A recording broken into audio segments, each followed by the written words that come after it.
Me dijo Ya una decía bonita. yo que Ya empezaron a grabar, ya cállense. muchas cosas buenas. Ya nos empinó Marco, ya nos cayó, literal. A mis cardiólogos me lo respetan. No nos crean.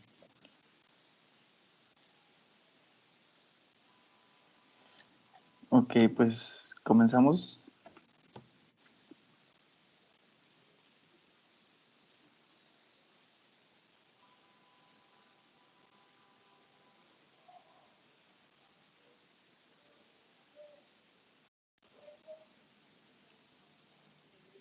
¿Sí o no? Sí, dale. ¿Ya? Va. Ajá. Bueno, bienvenidos al día número 2 del campamento. El día de hoy vamos a ver, mi nombre es Ernesto Quevedo y yo les voy a dar el inicio del manejo de la vía aérea. Bien, algo que les quiero leer antes, que venía ahí en el manual del ATLS, una leyenda que le puse aquí, que dice que las primeras prioridades en el manejo del paciente lesionado son asegurar una vía aérea intacta y reconocer una vía aérea comprometida. Esto es lo principal que se debe de aprender a hacer, debido a que el suministro inadecuado de sangre oxigenada al cerebro y otras estructuras vitales es la causa más rápida de muerte en los pacientes traumatizados.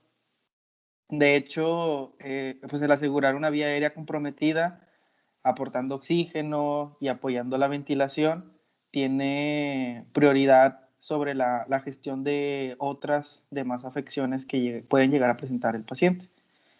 ¿Le puedes dar el siguiente, por favor? Bien.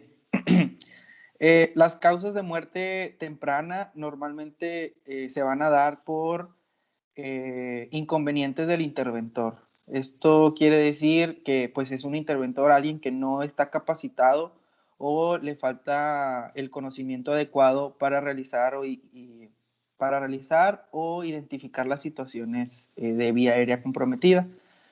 Dentro de las causas de muerte, pues tenemos estas que incluyen la falla en la evaluación adecuada de la vía aérea, no reconocer la necesidad de una intervención de la vía aérea, incapacidad para establecer una vía aérea, una incapacidad para reconocer la necesidad de un plan de vía aérea alternativo en el entorno de repetidos intentos fallidos de intubación, el error al reconocer una vía aérea mal colocada o el uso de técnicas inapropiadas para asegurar la colocación correcta del tubo, un desplazamiento de una vía aérea previamente establecida y no reconocer la necesidad de ventilación. En sí, pues son causas que son inherentes al interventor. Algo también importante es que pues, un suplemento de oxígeno siempre debe ser administrado a todos los pacientes con trauma severamente lesionado. Siguiente, por favor. Bien. Iniciando con la vía aérea, los primeros pasos para identificar y manejar el compromiso de la vía aérea van a ser reconocer signos objetivos de obstrucción de pues, la vía aérea e identificar cualquier trauma o quemadura que involucre ya sea cara, cuello o laringe. ¿Cómo vamos a reconocer el problema? Pues principalmente con signos y síntomas. En este caso pueden ser tan simples como el dolor o la ansiedad que pueden llegar a presentar el paciente, o la taquipnea, que es un signo muy característico, es un signo muy sutil, pero muy temprano, que nos indica compromiso de la vía aérea.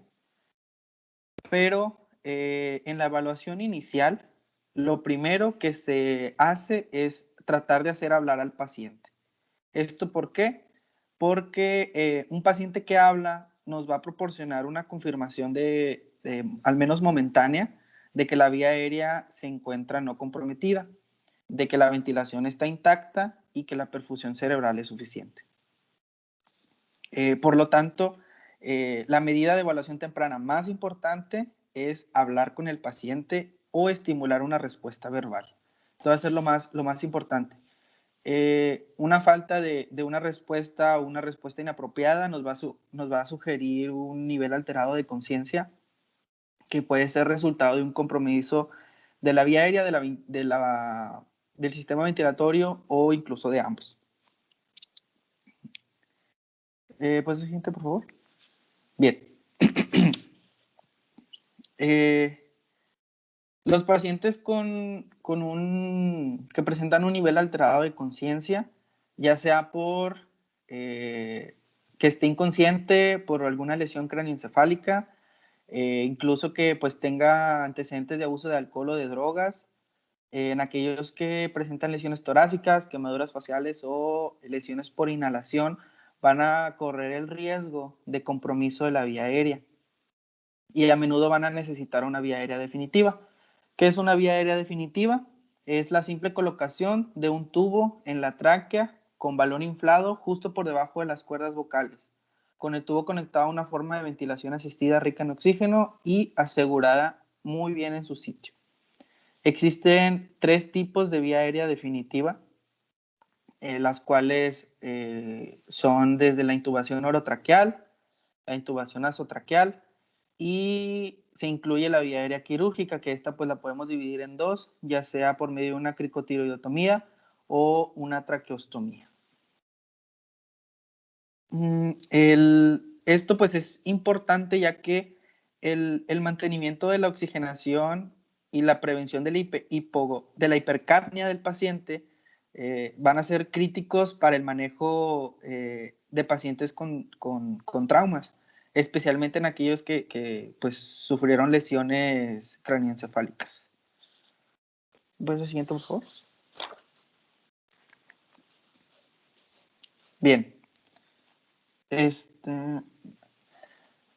Todos los pacientes que llegan lesionados a la sala de urgencia van a tener, siempre se tiene que tomar en cuenta que pueden tener el riesgo de vomitar o presentar contenido gástrico a nivel de la vía aérea, y esto va a conseguir un riesgo significativo de aspiración, que pues esto va a poder llegar a comprometer la ventilación y pues llevar más para abajo al paciente.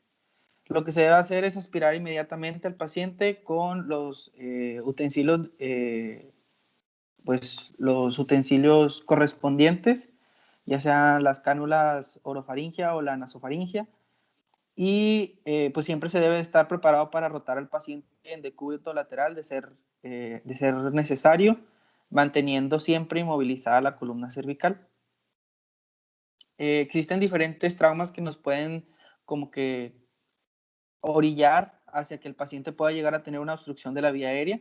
Los que se mencionaban eran el trauma maxilofacial, que pues exige un manejo agresivo pero cuidadoso de la vía aérea, ya que este trauma se va a asociar con hemorragias, edemas, el aumento de secreciones, o puede incluso llegar a presentarse pues dientes sueltos que nos van a obstruir la vía aérea.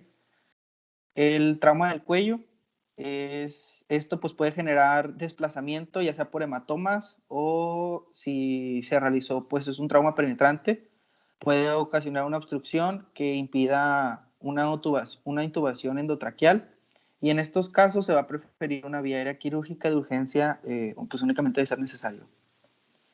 Y pues el trauma laringio es poco común que se presente, pero de sospecharse, este se hace por medio de una triada que conlleva la ronquera, el enfisema subcutáneo de la zona del cuello y palpación de fracturas. Espera, siguiente, por favor. Bien. Van a existir diferentes signos objetivos que nos van a hacer sospechar de la obstrucción de la vía aérea. Estos signos, ¿cuáles van a ser? Pues primero que nada, se debe de observar al paciente. Al llegar, pues es lo primero que van a hacer. Van a observar al paciente, van a ver su semblanza. Se van a poder, se priorizan si presenta el paciente agitación, ya que este nos va a sugerir hipoxia. Si es un paciente con obnubilación, que nos va a sugerir hipercapnia. Y hay que observarse los dedos, los lechos unguiales, los labios, para percibir si el paciente presenta cianosis, que esta nos va a indicar hipoxemia por la oxigenación inadecuada. Aunque la cianosis es un signo tardío, o sea, se tarda un poco en presentarse, actualmente la oximetría de pulso es un método más rápido que nos puede detectar la oxigenación inadecuada, incluso antes de que se llegue a presentar la cianosis. También hay que observar si existen retracciones y uso de músculos accesorios de la ventilación. Al igual que algo pues muy importante es auscultar al paciente. Esto para buscar ruidos anormales que se lleguen a presentar en los campos pulmonares, ya sean ronquidos, gorgoteos o estertores, que se pueden asociar a una oclusión parcial de la faringe. La ronquera o disfonía, que esta se asocia a la obstrucción laringe funcional. Y al igual, ya por último, también se debe de evaluar el entorno del paciente. Esto quiere decir que debes de tú verificar cómo se encuentra el paciente, cómo se está comportando, ya que pacientes hostiles que nosotros podemos llegar a sospechar de que el paciente pues está intoxicado, está bien borracho o por alcohol o alguna droga, pues puede ser por eso, pero también hay que pues, sospechar de que el paciente puede encontrarse en esa situación de agresividad porque no puede respirar, porque está hipóxico. Entonces también es un punto importante para poder identificar una obstrucción de la vía aérea. ¿Puedes la siguiente, por favor? Bien.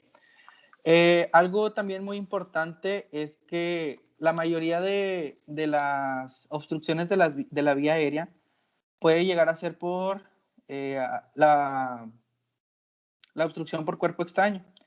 Esto pues generalmente se presenta en la infancia, más en varones menores de 5 años, y la localización más frecuente donde se puede llegar a presentar el cuerpo extraño pues es en el bronquio principal derecho. Esto pues la relación anatómica que se encuentra un poquito más vertical que el izquierdo, y nosotros lo vamos a poder identificar principalmente pues por la clínica, igual, por signos y síntomas.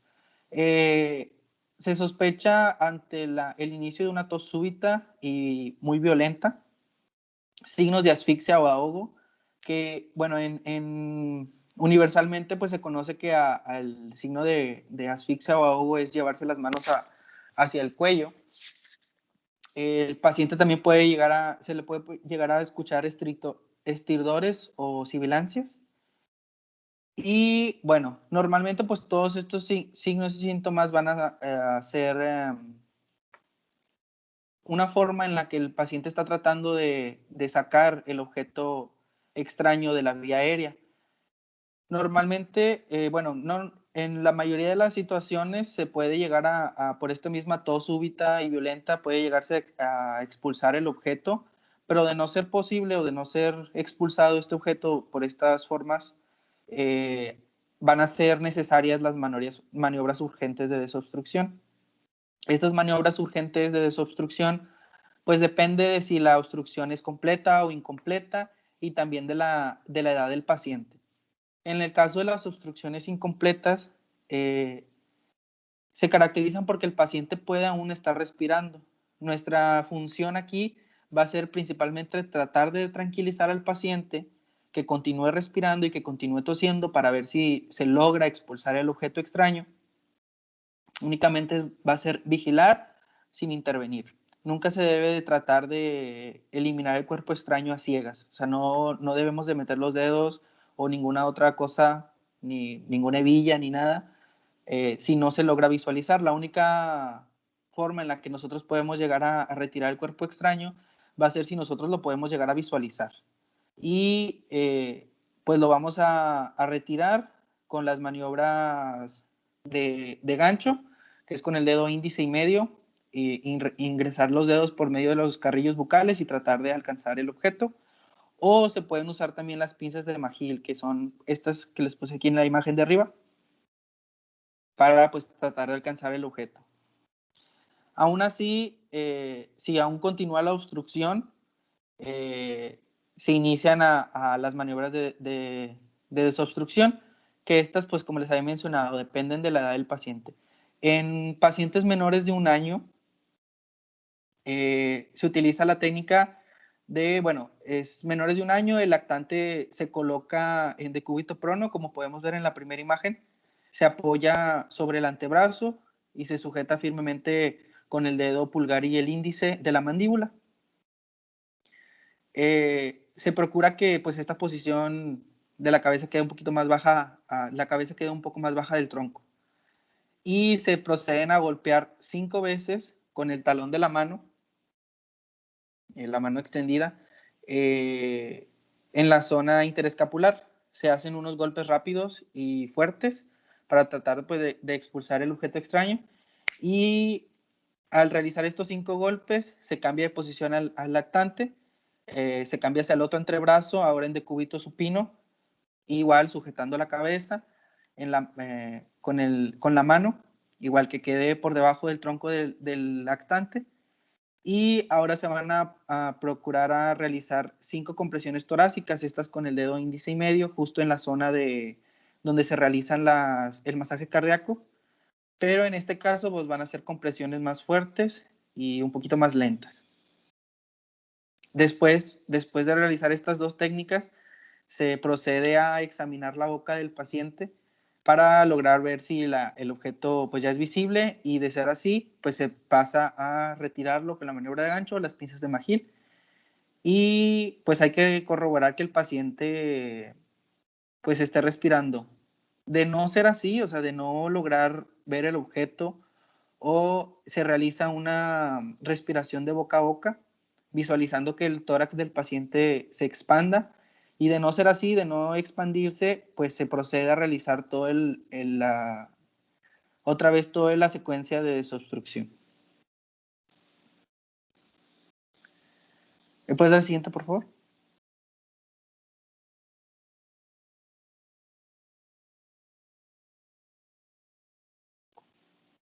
Bien. En el caso de pacientes mayores de 1 año, se pueden realizar 2 maniobras. Pueden ser las compresiones torácicas. Estas normalmente se utilizan cuando el paciente pues, no es cooperador, es decir, que el paciente está, o se desmayó, no está, pues sí, no está de pie. Pero pues si el paciente está de pie, se recomienda utilizar las compresiones abdominales, que es el caso de la maniobra de Heimlich. Para realizar la maniobra de Heimlich, el paciente pues está de pie, nosotros nos vamos a situar detrás del paciente, vamos a tratar de pasar los brazos por debajo de las axilas rodeando el perímetro abdominal del paciente, vamos a entrelazar los dedos justo en la zona epigástrica y vamos a comprimir súbitamente en forma de cuchara, es decir, hacia abajo, hacia atrás y hacia arriba, hasta que se logre visualizar la salida del cuerpo extraño. Y pues vamos a realizar esto pues hasta que se logre sacar el cuerpo extraño. En el caso de las compresiones completas, pues estas se hacen de forma un poquito más urgente debido a que el paciente pues no puede respirar para nada. Se van a realizar 5 compresiones con la maniobra de Heimlich, si el paciente obviamente está de pie, si está consciente. De no ser así, se van a realizar las compresiones torácicas. Se va a tratar de realizar estas 5 compresiones o las compresiones torácicas. Si se observa el cuerpo extraño, pues se procede a retirarlo, pero si no hay visualización de este cuerpo extraño y no hay respiración, no se logra observar que haya una respiración del paciente, se prosigue a realizar 5 insuflaciones de boca a boca. Aún así, si este paciente no responde con las insuflaciones, se va a tratar de repetir toda la secuencia que realizamos anteriormente. Si aún así, realizando la segunda secuencia, hay un fracaso, no se logra visualizar la respiración del paciente, se procede a intubarlo, tratando de empujar al objeto que está obstruyendo la vía aérea hacia un bronquio. Esto pues por lo menos con la intubación el objeto se va a ir hacia un bronquio, el otro bronquio va a estar libre y se va a obtener una ventilación parcial. Esto puede utilizarse o también se puede utilizar la cricotiroidectomía, pero pues esto es principalmente para mantener estable al paciente Ya después de que el paciente esté estable, se puede proceder a hacer una broncoscopía para poder retirar el objeto. Pero pues esto en todo caso de que las secuencias de desobstrucciones manuales pues no logren poder expulsar el objeto extraño que está obstruyendo la vía aérea. ¿Puedes dar el siguiente, por favor? Bien. Aquí ya pasamos ya vimos cómo identificar los signos y síntomas de una vía aérea obstruida, qué utilizar o cómo utilizar las maniobras de desobstrucción en caso de poder realizarlas, de ser visible o de tener el entrenamiento, la capacidad de realizarlas. Ahora vamos a hablar de la ventilación. Esto también es algo muy importante, ya que aunque tengamos una vía aérea permeable, aunque hayamos identificado que la vía aérea está permeable o identificamos que la vía aérea está obstruida, y pues después pasamos a la realización de realizar la permeabilidad de la vía aérea, esto no va a servir de nada si la ventilación está afectada. Entonces tenemos que saber cómo identificar que la ventilación se encuentra adecuada o no adecuada. ¿Cómo vamos a realizar esto? El reconocimiento de que la vía de la ventilación es adecuada, se buscan igual signos y síntomas de ventilación. Principalmente pues sabemos que la ventilación se puede afectar por ya sea la obstrucción de la vía aérea, que fue lo que vimos anteriormente, los signos y síntomas de obstrucción de vía aérea. Puede ser que el paciente tenga una mecánica ventilatoria alterada. Esto se sospecha en pacientes que llegan a tener trauma directo en el tórax, principalmente aquellos que tienen fracturas costales. No siempre, pero es lo más común. Aquellos que tienen una disfunción pulmonar preexistente, ya sea pacientes con asma, pacientes con EPOC, antecedentes de fibrosis quística o cualquier enfermedad pulmonar. Esto pues se hace un hincapié igual en pacientes ancianos o pediátricos. Y puede también verse afectada en pacientes con depresión del sistema nervioso central. Se sospecha también en pacientes con pues, una lesión intracraneal o una lesión de la médula espinal, principalmente la médula espinal cervical. Esto porque pues sabemos que cuanto más proximal sea la lesión de la médula, es más probable que haya una insuficiencia respiratoria, ya que pues, las lesiones por arriba de C3 se van a ver afectadas la inervación del diafragma. Entonces, lesiones por debajo de C3 mantienen aún la función diafragmática, pero pues esto no quiere decir que pues se vaya a salvar el paciente, debido a que aún funciona el diafragma, pero los músculos accesorios, ya sean músculos intercostales, los músculos abdominales que ayudan a la respiración, pues van a estar afectados y pues va a terminar el paciente con una respiración muy superficial, muy rápida, que va a terminar por ocasionarle una insuficiencia respiratoria al paciente. ¿Le pones la siguiente, por favor?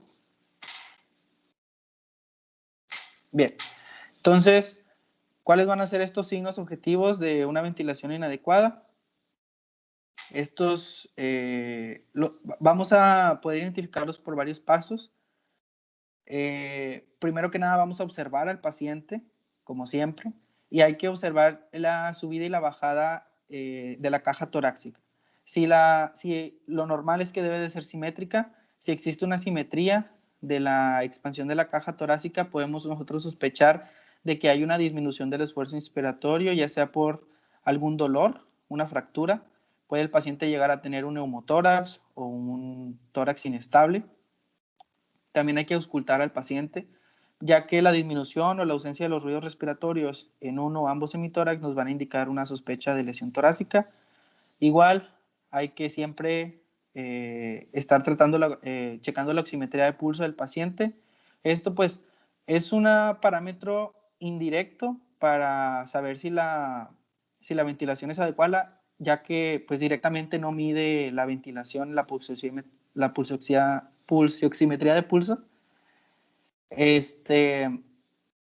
Pero pues al checar la saturación de oxígeno y la perfusión podemos indirectamente pues predecir de que el paciente no está teniendo una adecuada ventilación. Y pues de ser necesario en algunos casos, como vimos ayer, se puede utilizar la gasometría arterial, pues únicamente de ser necesario, ¿no?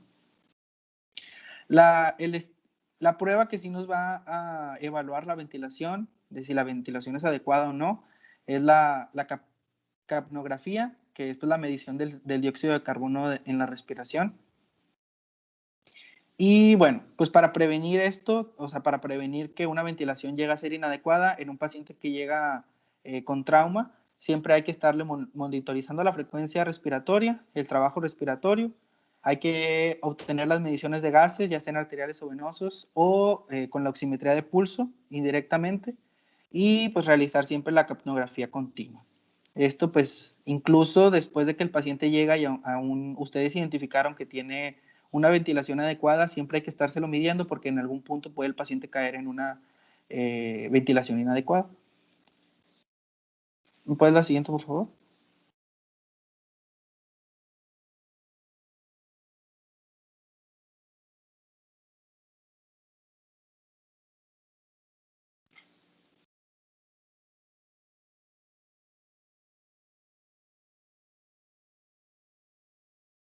¿Ya le di si les cambié la diapo?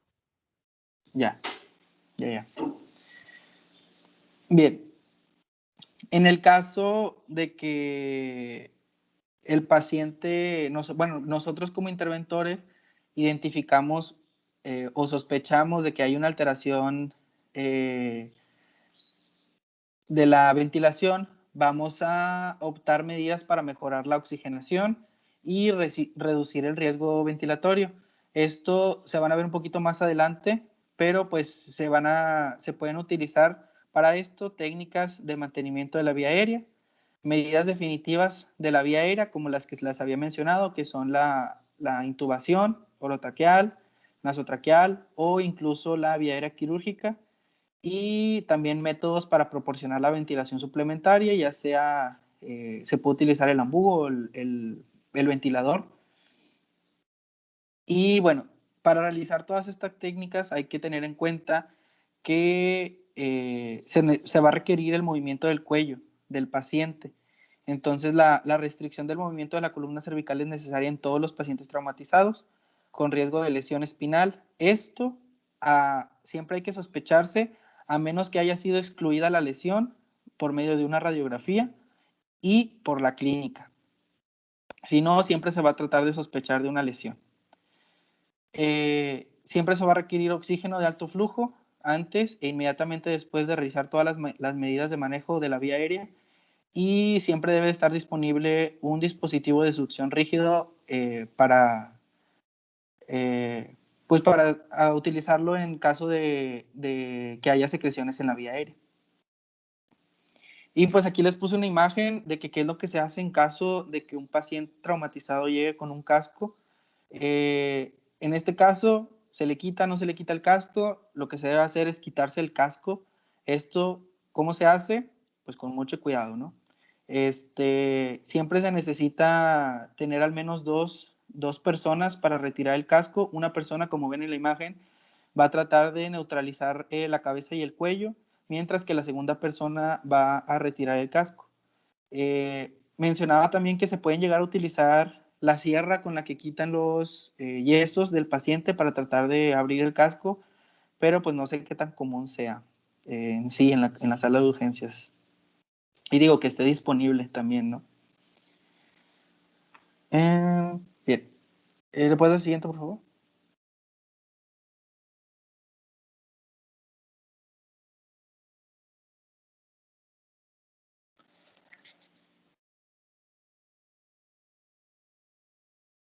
Sí, Gamaliel. Sí, perdón que te interrumpa. No sé si le No. puedas regresar a la imagen anterior.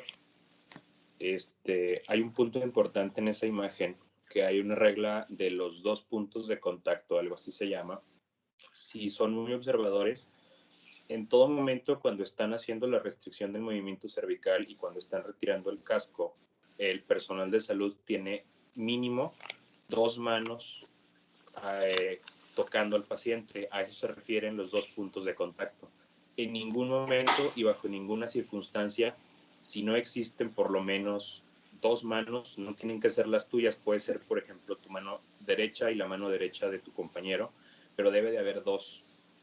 Y pues la parte más crítica o más importante en la que te tienes que acordar de esta regla es cuando vas a cambiar de la persona que está en la parte de los pies del paciente por la que está en la cabeza. Generalmente lo que hacen es que ponen las 4 manos las personas y después vas quitando de una en una despacio, para asegurar que no suceda esto de que se quede un solo punto, sino que sean los 2. Pues ya, podemos continuar. Gracias. Muchas gracias.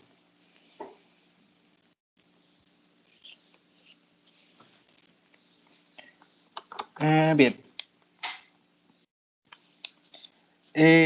Antes de siempre intentar pues irse por las vías aéreas definitivas, o sea, hacer la intervención de la vía aérea definitiva, se debe de evaluar qué tan difícil va a ser, pues bueno, en caso de que se pueda realizar, ¿no? la evaluación de la vía aérea. Siempre hay que tener en cuenta que hay factores que nos van a indicar por sí solos dificultades para la intubación, de los cuales pues los podemos observar aquí. Son las lesiones, que el paciente tenga una lesión de la columna cervical, antecedente de artritis severa de la columna cervical, algún trauma maxilofacial o de la mandíbula, la apertura, que tenga una abertura limitada de la boca, pacientes obesos también es un poco difícil la intubación, variantes anatómicas como la retrognatia, una sobremordida muy grande, el cuello corto y muy musculoso, y pues también igual en pacientes pediátricos que puede llegar a dificultarse. ¿Cómo vamos a realizar esta evaluación de la vía aérea? Pues existe una escala, una mnemotecnia que se conoce como Lemon, que se utiliza pues, para valorar en el paciente traumatizado la vía aérea. La L nos habla de look o examinar. Aquí se trata de buscar la lesión, el trauma o cualquier característica que cause una intubación difícil, ya sea, como les había mencionado, las de arriba, puede ser una boca o una mandíbula muy pequeña, una sobremordida muy grande o un trauma maxilofacial. La E nos habla de, pues hay que evaluar la regla 332. ¿A qué se refiere esta regla 332? El primer 3 es que exista una distancia de al menos 3 dedos entre los dientes incisivos superiores e inferiores. Así. El segundo 3 nos habla de que haya una distancia de al menos de 3 dedos entre el mentón y el hueso yoides. Y el último 2 nos habla de que por lo menos haya una distancia de 2 dedos entre la muesca faríngea, la muesca tiroidea y el suelo de la boca. Por al menos 2 dedos. 3, 3, 2. La M de la escala nos habla de boca. Hay que visualizar la apertura de la boca. Y esta se utiliza con la escala de Malampati, que tiene pues 4 parámetros. El número 1, sabemos que pues esta se realiza con el paciente en decúbito supino, se le abre la boca y se pide que protruya la lengua, y se deben de visualizar en una escala número 1, se visualizan las amígdalas, la úvula y el paladar blando. O sea, aquí la intubación es muy fácil, es una vía aérea de muy fácil manejo. El número 2, se visualizan únicamente el paladar duro y el blando y la úvula, no se logran visualizar las amígdalas. El número 3 nos habla de una vía aérea donde solo se puede visualizar la base de la úvula y el paladar duro. Y el número 4 únicamente se puede visualizar el paladar duro. Se dice que una vía aérea es de difícil manejo cuando es un grado número 3 o grado número 4. La O de la escala nos habla de obstrucción. En este caso hay que visualizar si hay presencia de alguna obstrucción de la vía aérea, y como les había mencionado, de ser visible se procede a pues retirar el objeto. Esta puede ser también obstrucción por presencia de epiglottitis o abscesos amigdalinos. Y por último, la N de neck o movilidad del cuello. Esta, pues, la movilidad del cuello es algo muy, muy importante al momento de realizar la intubación. Si el paciente presenta collarín o una imposibilidad de extender el cuello, pues va a ser catalogada como una vía aérea de difícil manejo. ¿Le puedes dar el siguiente, por favor?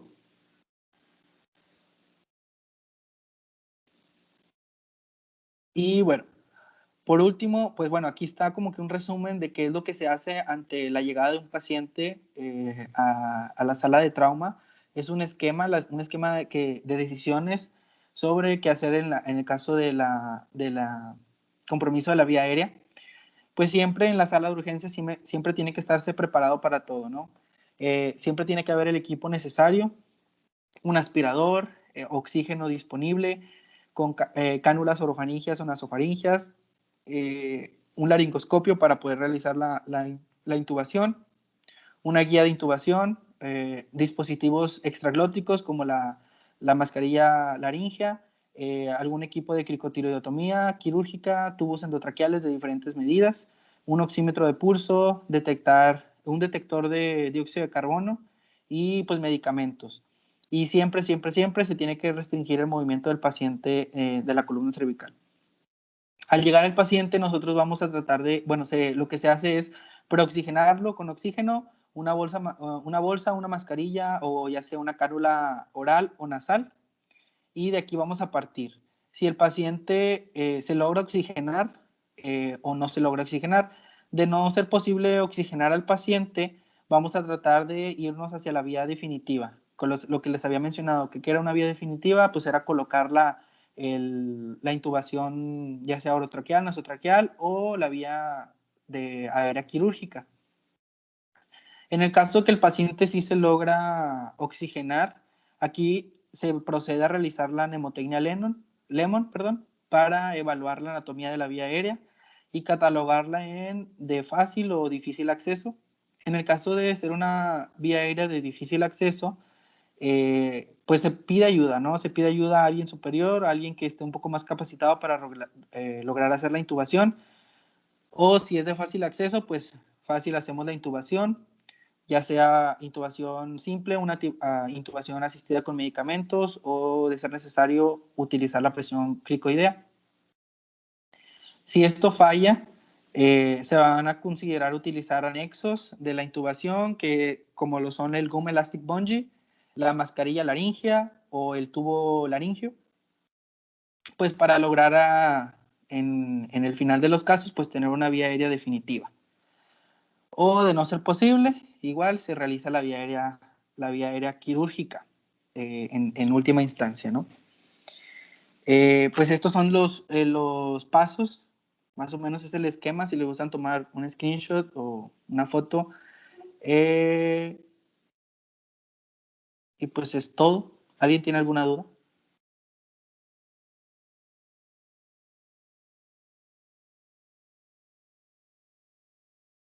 Excelente. Todo bien. Igual, pues la presentación se va a subir y al final hicimos unas preguntitas y se las van a poner en un jueguito al final de la clase. Muchas gracias, Quevedo. Muchas gracias. Muy buena clase. Nada más un comentario, pues, o sea, para agregando de lo último que dijiste, mucho del material que mencionaste, si no es que todo, excepto el pulsioxímetro y la succión, están en el carro rojo. Entonces no hay necesidad de andarlo buscando por ahí en cajones o cualquier cosa. Están en el cajón 2. Igual ahorita ya les mandé el post que tenemos en la página de Geox de Instagram. Ahí viene y ahí pueden buscar pues en dónde están la mayoría de las cosas por norma o por lo general, para que si un día se los llegan a pedir, ya saben, corren por su carrito, lo jalan y lo ponen por ahí a un lado y ahí tienen que encontrar todo. Ok. Una disculpa, se me desconectó el Wi-Fi ahorita al final. Pero muy buena clase, Quevedo. La verdad es que muy, muy, muy buena. Y, ok, va Ricardo. Bueno, como quiera un comentario de lo que comentaste al inicio, con respecto a los pacientes quemados, comentaste del edema o traumatismos maxilofaciales. Hay que recordar que en los pacientes quemados muchas veces van a llegar ahí a la sala de urgencias y tú les vas a decir, hola, ¿cómo te llamas? Y te van a decir su nombre. Muy bien, pues tuve este accidente, pero no te van a hablar así como yo te estoy hablando, te van a hablar raspado, te van a hablar como si hubiera un objeto ahí parcialmente atorado, pero eso es un edema progresivo. Entonces, que ahorita lo escuches así no significa que su vía aérea esté permeable. Entonces, ahí es decisión de intubar. Por más que se escuche ventilado, si tiene quemadura en rostro, cuello, cabeza, área posterior, es muy seguramente que va a ocurrir un edema aquí en la zona peritraqueal. Entonces, es decisión para intubar. Y ya. Bueno. Creo que sigue Ricardo. ¿O quién sigue? Adelante. Sí, sí, yo. Buenos días. Ya la mayoría me conocen, soy Ricardo. Y pues en esta ocasión complementaré lo que ya nos explicó muy bien Quevedo. Nada más yo les voy a explicar o tratar de dar un overview sobre las técnicas de manejo de la vía aérea. Quiero dejar en claro antes de empezar que estas técnicas que vamos a platicar son no definitivas. ¿A qué me refiero con esto? Que estas técnicas son temporales, no se van a quedar tanto tiempo. ¿Ok? El libro de la ATLS y demás literatura menciona que en pacientes que sí tengan la vía aérea comprometida y en pacientes que ya tengan algún tipo de hipoxemia, pues el gol estándar va a ser la intubación endotraqueal, que si no me equivoco la vamos a checar mañana. Por lo pronto le puedes dar a la siguiente, por favor. Estas técnicas de manejo de vía aérea se pueden dividir en dos, en métodos manuales y en los métodos no manuales. Los métodos manuales van a ser aquellos en los que vamos a utilizar las manos sin la necesidad de ocupar algún otro instrumento. Ok, estas ya las conocemos, son dos súper básicas. Si le puedes dar a la siguiente, por favor. La primera de ellas, pues es la maniobra de elevación de mentón, que como la imagen está muy, muy ilustrativa y como ya la hemos visto en repetidas veces, no me voy a detener mucho, pero simple y sencillamente vamos a tratar de colocar al paciente en una posición que se llama posición de olfateo, en la cual nosotros tenemos que alinear los ejes del cuerpo, boca y laringe. ¿A qué me refiero con esto? Si nosotros estamos en una posición, no sé, acostados normal, en decúbito supino, cualquier paciente, los ejes topan, no permitiendo que el aire fluya de una manera, por así decirlo, fácil. En una persona sin compromiso de la vía aérea, pues no hay ningún problema porque nosotros podemos respirar y exhalar de manera sin problemas. En el caso de un paciente que sí tenga un compromiso de la vía aérea o que tenga alguna alteración de la conciencia o que esté inconsciente, tenemos que alinear estos ejes para que el aire fluya de manera fácil. Ahora, esta maniobra, ¿cómo se va a hacer? Vamos a elevar el mentón con 2 dedos y con la otra mano vamos a hacer la frente hacia atrás, ¿ok? Colocándolo en la posición como lo podemos observar en la imagen. Algo súper importante de esta maniobra es que está contraindicada en pacientes con traumatismo cervical, como lo anoté en la diapositiva, es de elección en pacientes, pero sin traumatismo cervical. Cuando tengamos que utilizar, cuando el paciente, perdónenme, cuando nosotros sospechemos de un compromiso cervical, vamos a descartar completamente esto. ¿Por qué? Porque aquí lo que se realiza, si pueden observar, es como una tipo de hiperextensión de la cabeza o del cuello. Entonces nosotros al hacer eso, podríamos lesionar todavía más al paciente y perder completamente el control de la situación. Y esta maniobra, junto con las demás, va a evitar la obstrucción de la vía aérea por la lengua. ¿Ok? En una víctima con alteración de la conciencia, el descenso de la lengua constituye la causa más común de obstrucción de la vía aérea.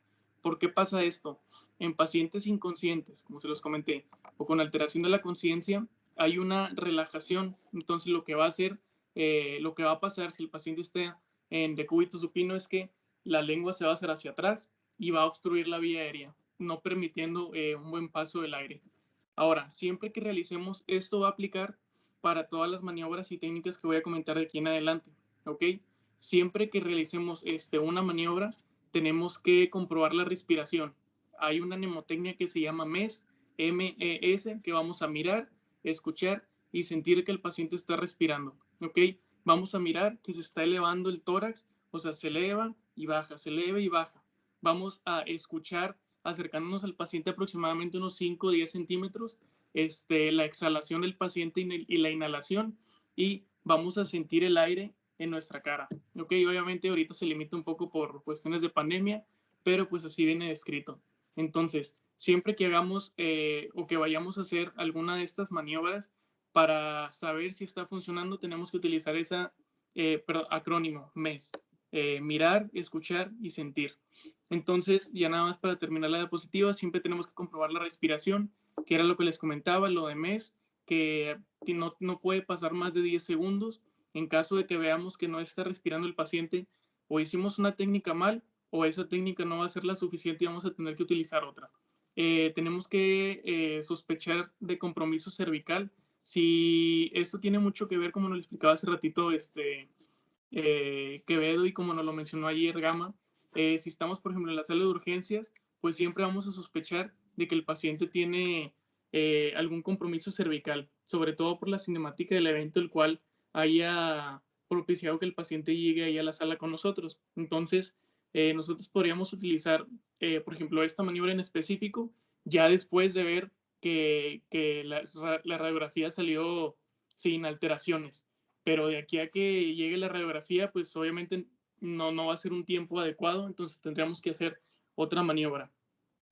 También cabe recalcar que tanto la maniobra de elevación de mentón como la que les voy a mencionar a continuación no son tan comunes en el área de urgencias, sino van a ser, su utilización es principalmente en el área prehospitalaria. La siguiente, por favor. Después tenemos la maniobra de retracción mandibular. Esta maniobra se utiliza en pacientes con compromiso cervical y la forma en la que se realiza es que se van a colocar nuestros 2 dedos en el ángulo de la mandíbula, los 2 dedos pulgares y los otros dedos en el arco de la mandíbula, buscando empujar hacia arriba, como en la posición que tiene la mano enguantada, que sería, por ejemplo, nosotros, hacia arriba la mandíbula. ¿Para qué? Para que traccione la lengua hacia arriba y evitar esa obstrucción que les había comentado que puede ocasionar. ¿Y cómo vamos a saber que esta maniobra está siendo efectiva o que nosotros, por ejemplo, hasta qué tanto nosotros tenemos como que empujar? Es buscar que los dientes inferiores sobrepasen a los superiores. Entonces, nosotros cuando ya observemos eso, podemos decir de que la maniobra ya está bien hecha y, como les había comentado, tenemos que comprobar que se está, mediante el acrónimo MES, mirar, escuchar y sentir que hay respiración. ¿Ok? Siguiente. Después, como les había comentado, teníamos las maniobras manuales, que son las 2 que ya les comenté, y los métodos no manuales, que son los que voy a hablar un poquito más. Estos métodos no manuales, como les comenté, vamos a utilizar una técnica y vamos a utilizar materiales. ¿Ok? La primera que vamos a ver de ellas es la siguiente. Es la cánula nasofaringe. Ahorita en la siguiente diapositiva les voy a mencionar, les voy a explicar cómo se pone y les voy a demostrar cuál es el aparatito que se utiliza. Las indicaciones, pues, es asegurar inicialmente la permeabilidad de las vías aéreas, que en todas las técnicas y en todas las maniobras es lo que buscamos. Contraindicaciones va a ser fracturas de base del cráneo. Como lo comenta su nombre, es una cánula nasofaringe, entonces va a pasar por alguna de las 2 narinas, ¿ok? Si el paciente nosotros observamos que tiene signos de fracturas de la base del cráneo, al momento de tratar de introducir la cánula nasofaringea, podemos ya sea lastimar más o meter la cánula por otro lugar que no era debido a una fractura que tenga el paciente.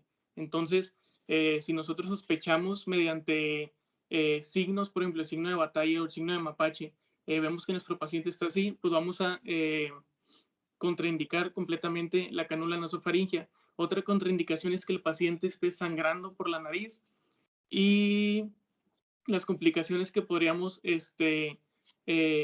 observar al momento de colocar una cánula nasofaringea, pues primero es lesionar la cavidad nasal y la faringe. Esto va a estar dado por nuestra forma brusca de ponerlo, entonces tenemos que ser un poco cuidadosos al colocarla. Sangrado o aspiración.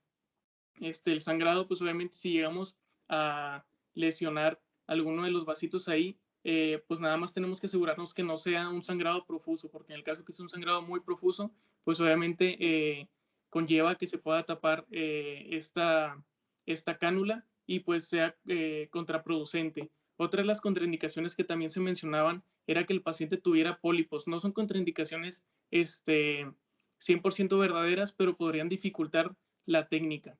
Y al momento de, bueno, ahorita les comento eso. El equipo que vamos a utilizar pues va a ser la cánula nasofaringea y un gel anestésico. Gel anestésico o gel lubricante. Muchos geles ya vienen, muchos geles que son lubricantes ya vienen con lidocaína, entonces puede hacer la misma función. O si no, si nada más es puro gel lubricante, podemos utilizar spray en lidocaína, nada más para disminuir como que la molestia que se le pudiese ocasionar al paciente. También cabe recalcar que la cánula nasofaringea se la vamos a colocar a pacientes que tengan el reflejo nauseoso presente o que estén semiconscientes o conscientes. Y como les mencionaba, se puede utilizar en pacientes despiertos y con presencia de reflejo nauseoso, y también es de poca utilidad en salud de urgencias y es más común utilizarla en el medio prehospitalario. ¿Le puedes dar a la siguiente, por favor? Ok, acá en la parte superior izquierda podemos observar la colocación de la cánula nasofaringea, y en la parte donde dice cánula nasofaringea, pues también se puede observar de manera muy ilustrativa cómo el recorrido que hace esta cánula, y en la parte superior derecha veamos los diferentes tamaños. Para determinar el tamaño que vamos a utilizar para nuestro paciente, medimos desde el centro de la boca hasta el lóbulo de la oreja. Ahorita en el video que tengo preparado, ahí lo menciono un poquito más. Si no, por ejemplo, si esta es nuestra cánula, es un ejemplo, vamos a tratar de medir que desde la boca hasta el lóbulo de la oreja, ¿ok? Entonces, si vemos que se pasa o queda corto, vamos a tener que cambiar. No sé si puedas poner de una vez el video, Judith, mientras, o lo ponemos al último.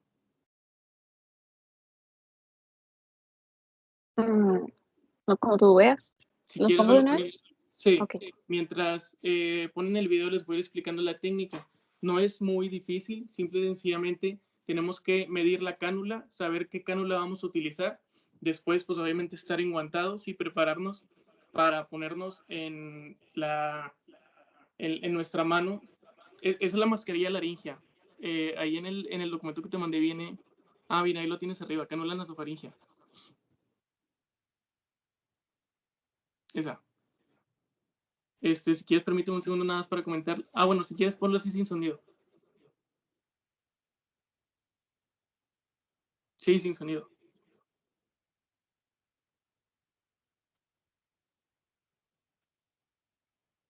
Ok, bueno, como pueden observar ahí, esa es la cánula que vamos a utilizar en este caso para nuestro paciente. Aquí la persona que va a manipular la cánula va primero a ver la distancia que hay desde la nariz, desde el centro de la boca hasta el lóbulo de la oreja, para en realidad saber que esa es la cánula correcta. ¿Ok? Después tenemos que verificar por qué narina vamos a colocar la cánula, viendo si hay algún tipo de obstrucción, ya sea por pólipos o por alguna fractura. ¿Ok? Después tenemos que lubricar. Aquí obviamente no lubricó la cánula, pero tenemos que lubricar la cánula por comodidad del paciente, o colocar o colocar anestésicos, como les dije, ya sea en spray, y la forma en que se va a colocar la cánula va a ser como tipo tornillo. ¿Ok? Entonces nosotros vamos a lubricar la cánula y vamos a meterla haciendo como que un giro. ¿Ok? De esta forma ya la cánula va a llegar a lo que es la orofaringe cerca de la tráquea, y vamos a poder insuflar aire, ya sea conectándolo, gracias, ya sea, te puedo regresar a las diapositivas, ya sea conectándolo, por ejemplo, en este caso, nada más a una mascarilla o colocándolo directamente a un ambú.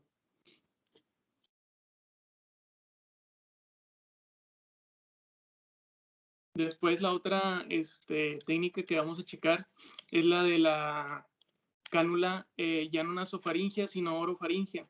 ¿Cuál es la diferencia? Primero, la cánula nasofaringea, como les dije, lo utilizamos en pacientes despiertos o semidespiertos y que tenían el reflejo nauseoso presente.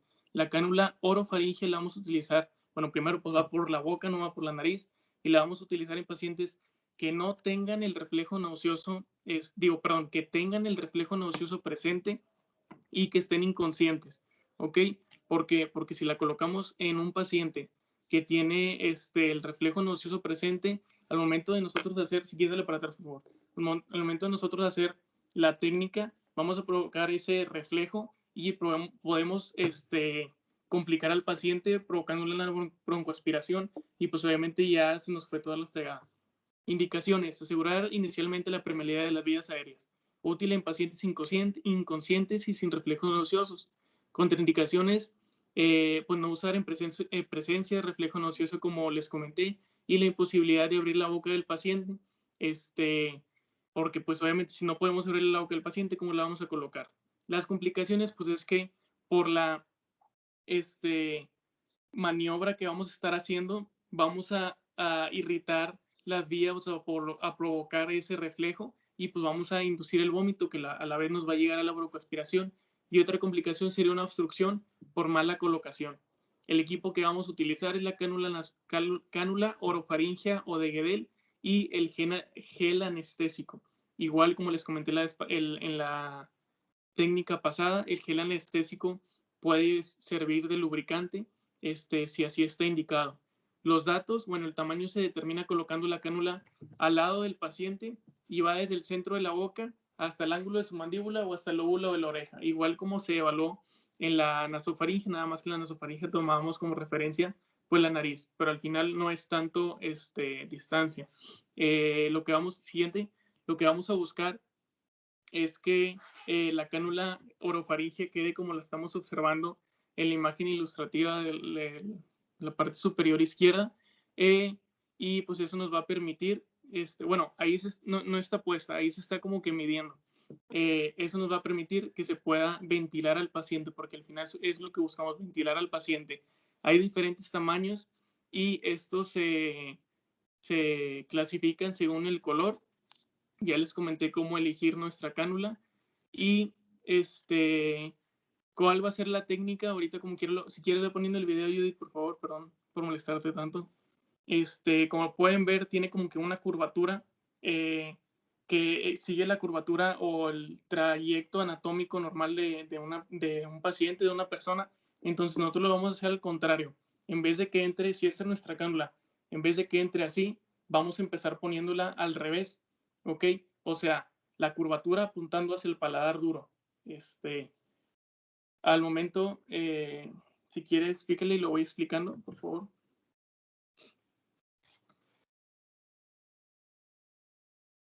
Aquí tenemos a nuestro paciente, pues obviamente tenemos que medir qué cánula vamos a utilizar. Como les comenté, va a ser desde el ángulo de la mandíbula o el lóbulo de la oreja hasta el centro de la boca, ¿ok? Ya les comenté que también las cánulas se diferencian de tamaño según su color. Y por ejemplo, aquí la persona que va a maniobrar, pues está viendo cuál es la cánula que es más adecuada para utilizar en este paciente. Por ejemplo, esa es la más adecuada porque en este caso la de color naranja se va a quedar muy corta y esa parte donde se ve naranja es donde nosotros pondríamos ya sea el ambú o por arriba la mascarilla. Entonces, si queda muy adentro, pues los mismos labios pueden taparle. Entonces tiene que quedar sobresaliendo ahí, como lo va a mostrar. En unos segundos ya va a ver la técnica que les estaba comentando, que la cánula va a entrar no como que en su posición anatómica, sino al revés. Así es como debe quedar la cánula y así es como se va a introducir. Al momento que se va introduciendo la cánula, nosotros la vamos a ir girando lentamente para que en el trayecto vaya volteando y ya quede en su posición anatómica. Ahí se va a ver muy ilustrativo cómo entre como que al revés, y ahora sí se adapta a la curvatura anatómica. Y ya ese es el final, ya se coloca. Para la extracción, por simple y sencillamente, se saca. Siguiente, pobre vato.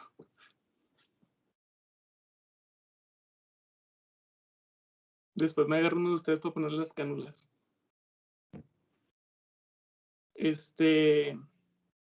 La siguiente, si no mal recuerdo, es la mascarilla laringea. La mascarilla laringea ya es como que una técnica o un procedimiento que va a ser como alternativo temporalmente a la intubación endotraqueal. Esta técnica se va a utilizar cuando nosotros por accidente nos encontramos por una vía aérea difícil. ¿Por qué digo por accidente? Porque muchas veces nosotros podemos, ok, ya hicimos toda la evaluación, entonces pensamos que nuestro paciente no se nos va a complicar a que sea una vía aérea difícil, lo tratamos de intubar y no podemos, entonces no podemos estar de que cada rato ahí, ¿ok? Porque ese tiempo es valioso. Como lo menciona la literatura, al menos el cerebro no solo puede durar 4 minutos sin oxígeno. Entonces, si nosotros nos damos más de eso, pues obviamente va a ser contraproducente para el paciente. Entonces, como les comenté, es un procedimiento alternativo a la intubación endotraqueal. Es útil en pacientes con vía aérea difícil. Contraindicaciones, pues imposibilidad de abrir la boca del paciente o impermeabilidad total de vías aéreas o una fractura de la laringe o un edema muy acentuado, que en ese caso ya no nos quedaríamos con las maniobras convencionales o las que les he comentado, sino ya se pasaría a una maniobra de tipo quirúrgica. Entonces las contraindicaciones ya les comenté. Las complicaciones pues es broncoaspiración, broncoaspiración principalmente por una mala colocación, porque ahorita les voy a comentar una característica que tienen las mascarillas laringes que las hacen muy especiales, o parálisis de nervios por compresión del manguito. Ahorita también les voy a explicar para que entiendan bien eso. Otra complicación que lo llegué a leer en un artículo era que si se dejaba más de 2-3 horas la mascarilla laringea, podía provocar lesión de la mucosa y hasta necrosis de esta. El equipo que se va a utilizar es pues, la mascarilla adecuada, la jeringa para el llenado del manguito, gel anestésico lubricante, equipo de oxigenoterapia, succionador y estetoscopio. ¿Ok? Ahora, a diferencia de las cánulas orofaringe y nasofaringe que se terminaban por esa técnica que les comenté, por ejemplo, el lóbulo de la oreja a la boca, en este caso se va a determinar por el peso del paciente. En caso de que tengamos algún paciente muy obeso, se va a utilizar la mascarilla laringea que sería de su peso ideal, ¿ok? Entonces, también las mascarillas laringeas como que más nuevas, porque obviamente nosotros conocemos que hay, bueno, hay de diferentes marcas y hay de diferentes modelos, pero las más nuevas se dice que permiten ya la intubación sin el laringoscopio. ¿Ok? Siguiente. Entonces, esta que tienen acá en la parte superior izquierda es la mascarilla laringea. El manguito es eso que rodea la porción distal del aparatito de la mascarilla, y esa es la que a su vez se va a inflar por el cordoncito que vemos que está colgando ahí. ¿Ok? Normalmente se dice que se tiene que inflar según el tamaño de la mascarilla laringea que se va a utilizar. ¿Qué me refiero con el tamaño? Vienen también estas mascarillas diferenciadas de tamaño por colores. Entonces nosotros al momento de utilizar la jeringa que normalmente o en ciertas marcas viene en el kit, la misma jeringa viene determinado el color de, o sea, viene, por ejemplo, viene la jeringa así y viene naranja, morado, verde, XXX. Entonces, si nosotros le vamos a poner una mascarilla laringea de color verde, entonces hasta aquí en, no sé, 40 cc está indicado, o 40 milímetros de mercurio está indicado el verde. Hasta ahí tenemos que insuflar. Ahorita como quiera se los voy a explicar. ¿Cuál es la posición que se va? Bueno, esa es la mascarilla laringea. Como podemos ver, esta mascarilla laringea que está indicada ahí está como que muy moderna porque tiene una porción o una extensión, lo que hace que se puede conectar con el esófago, entonces nos puede servir también como una nasogástrica y nos puede evitar la broncoaspiración. O también tiene una parte que se me olvidó el nombre técnico, tiene un nombre específico, pero es para mordeduras, entonces el paciente la puede estar mordiendo y no la va a lesionar, o sea, no va a maltratar el equipo, y pues esa es la mascarilla laringea. Después la posición que se va a adoptar, o la posición que adopta la mascarilla laringea, la que podemos observar a la derecha en nuestra parte superior. Ahí se puede ver al médico, a la persona que está introduciendo la mascarilla laringea, cómo esta sí va a seguir directamente el trayecto anatómico, no va a ser como la cánula nasofaríngea que la metíamos como al revés, sino esta directamente va a seguir el trayecto anatómico y va a terminar en la posición que está en la imagen hasta el full derecha, que se puede observar, por ejemplo, como que la puntita de la mascarilla queda en el esófago, que el esófago casi siempre está colapsado, y la abertura de la mascarilla pues queda en la vía aérea. Nada más tiempo aquí, nada más para comentarles que todas esas técnicas son supraglóticas, ¿ok? Y pues ya era todo. Entonces, ahí es por donde va a pasar el aire, y la porción chiquitita que está en el esófago es por donde puede pasar la zona nasogástrica, que ciertas mascarillas laríngeas lo proporcionan. Después, en las últimas 3 imágenes es como que la técnica cómo se va a colocar. Entonces, básicamente, primero tenemos que elegir el tamaño de la mascarilla, que les había dicho que era por peso, ¿ok? Después tenemos que comprobar el material, que esté funcional. A pesar de que venga empaquetado y todo, lo tenemos que checar, ¿ok? Por ejemplo, tenemos que insuflar rápido el manguito para ver que en realidad no esté, no sé, de que perforado, etcétera. Entonces, darnos cuenta ahí afuera que esté útil. Después desinflamos el cuff, que el cuff es el manguito, lubricamos el manguito. Se puede lubricar, por ejemplo, si esta es la mascarilla laringea y esta es la abertura, se lubrica tanto los bordes como la parte posterior. Igual el gel que se puede colocar puede ser combinado con lidocaína para disminuir un poquito las irritaciones y la sensibilidad del paciente, o puro lubricante. Después se lubrica, se posiciona la cabeza en posición de olfato, que era la que les comentaba, por ejemplo, con la de levantamiento de mentón, inclinación de cabeza.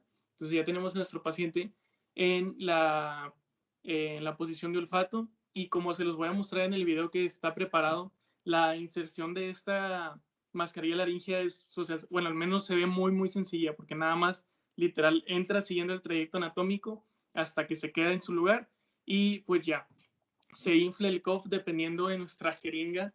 No sé si el video que le puse en la jeringa viene ilustrado eso que les comenté, que varios paquetes vienen de que ya con sus colores característicos y cuánto insuflar. Después se comprueba la ventilación. ¿Cómo la vamos a comprobar? Como les había comentado al principio, con el acrónimo MES: mirar, escuchar y sentir. Aseguramos el dispositivo. Asegurar el dispositivo quiere decir, por ejemplo, no sé si los que hayan tenido oportunidad de estar en urgencias, que les ponen como que una cinta, de que, bueno, le ponen la cinta aquí así, o sea, si ese es el dispositivo, les ponen una cinta aquí, lo le enredan y lo hacia acá. O también hay como creo que nada más lo he visto una vez, o al menos en videos, que es como algo, una tira más, como de plástico, que también va como que sujeta, pero pues estamos en el archivo, ¿verdad? Eso es medio raro. Entonces, cinta. Entonces se asegura el dispositivo, y la sonda nasogástrica, que la sonda nasogástrica, si este es el tubo, ok, imagínense que no tiene la punta de la pluma, pero este es el tubo por donde pasa el aire. O sea, acá está la mascarilla laringea, esta es la mascarilla laringea, así, bueno, así. Entonces este es el tubo. La sonda nasogástrica, ahorita la van a observar, va pegadito aquí, ok, que va a ser la porción que va a entrar en el esófago, como les comenté hace un ratito. Entonces, no sé si me puedes hacer el favor, Judith, de poner el video de mascarilla laringea, igual para irselos explicando y para decirles en una forma más ilustrativa lo que les estaba o les estoy tratando de explicar.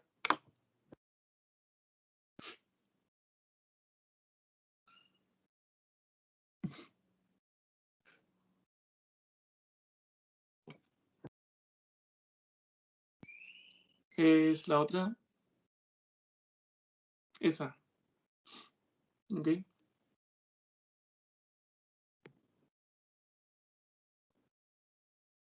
Pues aquí ya está colocado nuestro paciente, ya está colocado en una posición de olfateo. Bueno, esa literalmente es la técnica, o sea, no tiene mucho chiste. Le voy a explicar mientras repite ahí el procedimiento otras cositas. Para nosotros colocar al paciente en una posición de olfateo cuando no tiene compromiso cervical, se le pueden poner almohadas o textiles en la nuca para que esto, buscando asegurar los ejes que les había comentado, el eje de que boca, cuerpo y laringe. En este caso, pues ya vieron cómo fácil entra como que la mascarilla, o sea, no tiene, al menos a la vista, mucho chiste.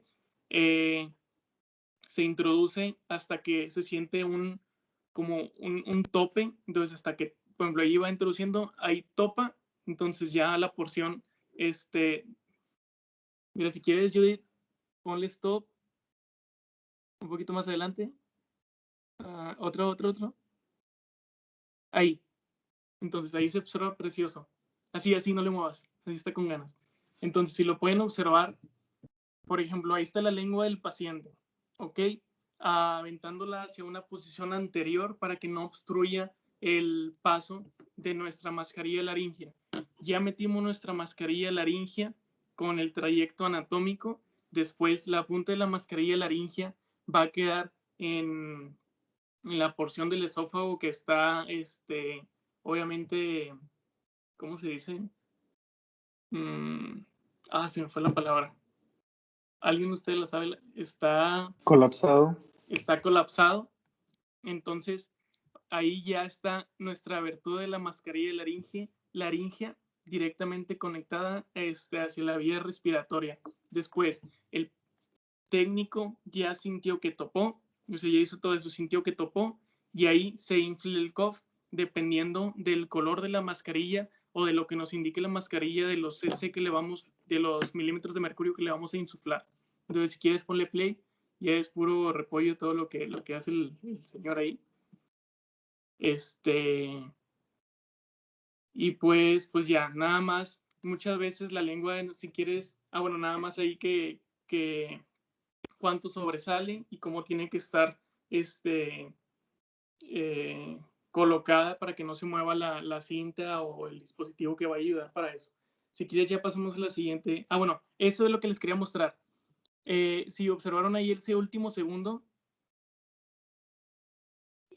ahí, si quieres, páusale. Ahí se observa el trayecto de la sonda nasofaringe, o sea, como pueden ver, pasa por debajo del manguito que se infla. Entonces es como que un trayecto diferente a por donde entra el aire, y ese pues nos puede servir tanto para aspirar secreciones como para aspirar secreciones principalmente. Y ahora sí, la diapositiva de Judith, por favor. Y pues creo que ya era todo. Es que les iba a decir algo más, pero se me olvidó la mera hora. Ok, el tubo laringio es prácticamente la misma técnica que se va a utilizar para colocar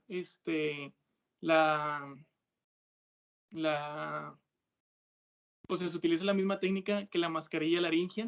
Igual, el tubo laringio se diferencia en colores según el peso del paciente, y pues la técnica es apertura de la cavidad oral, introducir el tubo hasta la distancia indicada, llenar el balón con la cantidad de aire adecuada y comprobar mediante auscultación la colocación correcta. Eso es lo que se me había pasado. También en la mascarilla laringio, que nosotros ya colocamos la mascarilla, ya miramos, escuchamos y sentimos que está ventilando el paciente. Entonces ahora nosotros con nuestro estetoscopio tenemos que verificar que esté bien colocada la mascarilla laringea. Primero tenemos que auscultar el epigastrio, ¿ok? Si llegamos a escuchar algún burbujeo, obviamente cuando se le está insuflando aire, pues está mal colocada ya sea el tubo laringeo o la mascarilla, ya que son muy parecidas las técnicas para colocación. Perdón. Entonces auscultamos el epigastrio, no escuchamos burbujeo, está bien. Después nos vamos a los ápices pulmonares y a las bases pulmonares para escuchar una correcta ventilación, un ruido vesicular. Entonces, si lo escuchamos, está bien colocado. En caso que no lo escuchemos, pues obviamente hay algo que está mal ahí. Obviamente, dependiendo de la patología del paciente, pues al menos la auscultación de los campos pulmonares se podría ver alterado, pero esto dependiendo del padecimiento del paciente, y ya me estoy alargando mucho. Entonces, nada más nos puedes poner el video del tubo laringio. Como les dije, básicamente es lo mismo que la mascarilla laringea, nada más que en vez de que termine en mascarilla, termina en un globito, que ahorita ahí lo van a ver en el video, que también está muy ilustrativo. Que igual se va a colocar dependiendo del peso del paciente y se va a insuflar dependiendo de lo que nos diga el instructivo. Esa es el tubo laringio. Como pueden ver, esa bolita grande es la que se insufla. Igual se busca como que tapar el esófago para tener un acceso extra para la aspiración, y pues esa es la colocación. Igual siguiendo el trayecto anatómico, colocando ya sea gel lubricante o anestésico, o gel lubricante y anestésico. Estos tubos laringios traen una marca en donde tienen que quedar los dientes, y esa jeringa es la que les decía. Por ejemplo, si nuestra mascarilla laringio, tubo laringio es de color amarillo, en nuestra jeringa, estoy topando con el dedo, perdón, en la mascarilla laringea se va a insuflar o se va a llenar hasta que llegue el color amarillo, como lo observaron ahí. Y pues aquí simple y sencillamente estamos observando qué es lo que se realiza o qué es lo que pasa dentro del paciente con esta mascarilla. Ahí están los diferentes tamaños.